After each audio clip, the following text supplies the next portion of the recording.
yang katanya kebebasan berbicara itu hanya untuk mereka saja. Mereka aja yang bebas berbicara, kalau kita ditutup. Jangan bicara Islam, jangan bicara khilafah. Jadi omong kosong yang katanya demokrasi, omong kosong. Betul? Demokrasi, demokrasi.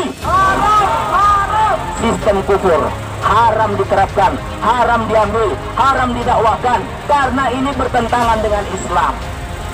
Ya, jadi omong kosong itu kebebasan berbicara, katanya itu omong kosong. Begitu ketika kita menyuarakan Islam, tak boleh ditutup mulut kita.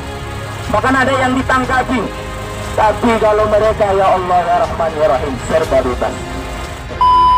Kondisi hari ini membuktikan kepada kita bahwa yang bisa mempersatukan itu bukan tanah kelahiran. Yang bisa mempersatukan kita itu bukan nasionalisme. Yang bisa mempersatukan kita itu bukan negara bangsa. Semua itu mencerai-beraikan kita sehingga kita dalam kondisi yang lemah. Apa yang bisa mempersatukan kita tidak lain adalah akidah. Asyhadu an la ilaha illallah. Asyhadu an la ilaha illallah. La ilaha illallah. Asyhadu an la ilaha illallah. Asyhadu an la ilaha illallah. Asyhadu an la ilaha illallah. Asyhadu an la ilaha illallah. Asyhadu anna Muhammadar Rasulullah. Wa asyhadu anna Muhammadar Rasulullah. Wa asyhadu anna Muhammadar Rasulullah. Wa asyhadu anna Muhammadar Rasulullah. Wa asyhadu anna Muhammadar Rasulullah. Wa asyhadu anna Muhammadar Rasulullah. Dengan kalimat itulah dulu Rasulullah sallallahu alaihi wasallam mempersatukan kaum Ansar dan Muhajirin. Dengan kalimat itulah dulu para sahabat berhasil mempersatukan semua suku bangsa yang ada di Jazirah Arab. Dengan kalimat itulah dulu khilafah menguasai 2/3 belahan dunia, yang mampu mempersatukan berbeda bangsa, berbeda warna kulit, berbeda rambut, berbeda bahasa, tapi mampu dipersatukan oleh khilafah. Jadi saudara-saudaraku yang dirahmati Allah, kalau kita umat Islam mau bangkit, kalau kita umat Islam mau kuat, kalau kita umat Islam mau kembali menjadi umat terbaik, sebagaimana Allah sebutkan di dalam Al-Quran surah Al-Imran ayat 110, kuntum khaira ummatin ukhrijat linnas ta'muruna bil ma'ruf wa tanhauna 'anil munkar wa tu'minuna billah. Kalau kita ingin kembali menjadi umat terbaik yang tidak lagi ada yang menghina Rasulullah sallallahu alaihi wasallam, yang tidak akan ada yang berani menghina Islam, maka kita harus kembali kepada syariat Allah, kembali menegakkan institusi yang dulu melindungi kaum muslimin, yang saat ini sudah tidak ada lagi, yaitu.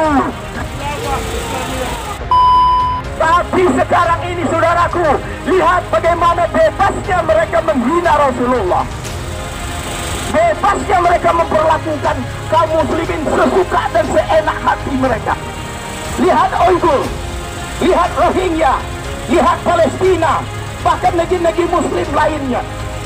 Apa yang terjadi? Apakah itu bentuk kebebasan? Walaupun itu. Oleh sebab itu saudara-saudaraku, kita harus tahu kapan Islam tidak bisa dihinakan lagi. Saudara-saudaraku semua dengar, dari berbagai ormas, dari berbagai kelompok, Islam baru tidak bisa dihinakan kalau ada seorang khalifah patuh. Tapi kalau khalifah tidak ada, maka beginilah nasib kita kaum muslimin ini. Bagaikan ayam kehilangan induk, tak ada yang bisa membela kita. Mau diapakan saja kaum muslimin ini terserah. Mau dibunuh, mau diperkosa, mau dibantai, mau dibilang teroris, mau dibilang radikal, terserah. Tidak ada yang membela. Tapi kalau ada seorang khalifah, mulut-mulut seperti ini akan terkunci. Oleh sebab itu, perjuangan kita harus menegakkan khilafah, khilafah, khilafah, khilafah, khilafah, khilafah, khilafah, khilafah, khilafah, khilafah, khilafah, khilafah, khilafah, khilafah, khilafah.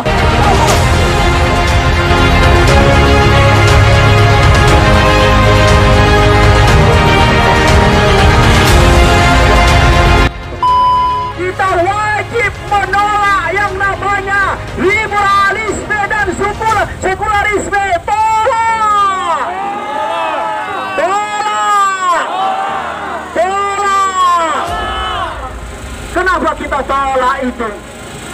Mereka ingin mengatakan bahwasanya kebebasan. Mereka ingin bebas seperti binatang, sesuka hati mereka. Inilah bahayanya liberalisme. Inilah bahayanya sekularisme. Kenapa? Karena di dalam liberalisme sekurang-kurangnya melahirkan 4 kebebasan. Berapa saudara-saudara? 4 kebebasan. Yang pertama, di dalam liberalisme itu melahirkan hurriyatul aqidah, bebas berakidah.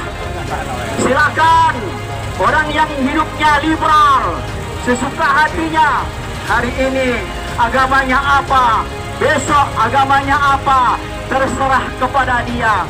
Itulah liberalisme. Pertanyaannya, apakah di dalam Islam itu dibolehkan? Ya. Kita sebagai umat Islam meyakini Allah Tuhan kita, Muhammad Nabi kita. Ketika kita sudah memeluk Islam, maka harus kita pegang adalah Islam. Karena di dalam Islam, Rasulullah SAW mengatakan, "Man baddala dinahu faqtuluhu." Siapa orang yang mengganti agamanya, maka hukuman bagi dia dibunuh. Takbir. Yang kedua adalah hurriyatul fi'liyah, kebebasan bertingkah laku. Di dalam liberalisme itu orang bebas bertingkah laku. Makanya nggak heran kita melihat hari ini banyak orang yang telanjang di hadapan kita. Betul atau betul? Kenapa? Karena dia merasa itu adalah merupakan hak dia, sehingga dia bebas bertingkah laku.